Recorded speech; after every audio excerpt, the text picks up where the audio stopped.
आज आपको मोहिनी एकादशी की कहानी सुना रही हूँ। सरस्वती नदी के तट पर भद्रावती नाम की एक नगरी में द्युतिमान नामक चंद्रवंशी राजा राज करता था। वह धान्य से संपन्न व पुण्यवान धर्मपाल नामक वैश्य भी रहता था।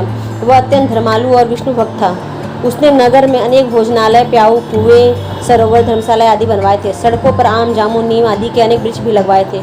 उसके 5 पुत्र थे, सुमना, सुदबुद्धि, मेधावी, सुकृति और धृष्टबुद्धि। इनमें से 5वां पुत्र धृष्टबुद्धि महापापी था।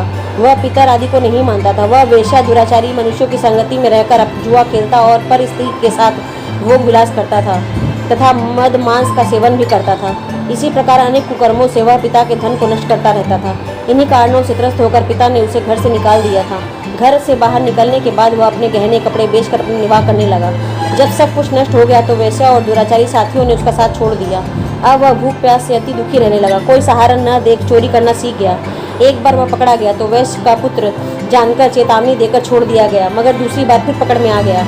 राजआज्ञा से इस बार उसे कारागार में डाल दिया गया। कारागार में उसे अत्यंत दुख दिए गए। बाद में राजा ने उसे नगरी के निकाल देने का आदेश दिया।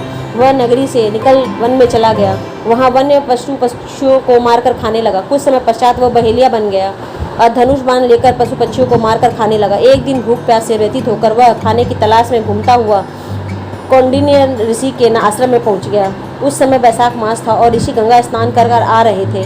उनके भीगे वस्त्रों के छींटे उस पर पड़ने से उसे कुछ सिद्धि प्राप्त हुई। वह कौंडिन्य मुनि से हाथ जोड़कर कहने लगा कि हे मुनि, मुझे जीवन में बहुत पाप किए हैं। आप इन पापों से छूटने का कोई साधारण बिना धन का उपाय बताइए। उसके दीन वचन सुनकर मुनि ने प्रसन्न होकर कहा कि तुम वैशाख शुक्ल की मोहिनी नाम एकादशी का व्रत करो, इससे समस्त पाप नष्ट हो जाएंगे। मुनि के वचन सुनकर यह अत्यंत प्रसन्न हुआ और उसके द्वारा बताई गई विधि के अनुसार व्रत किया।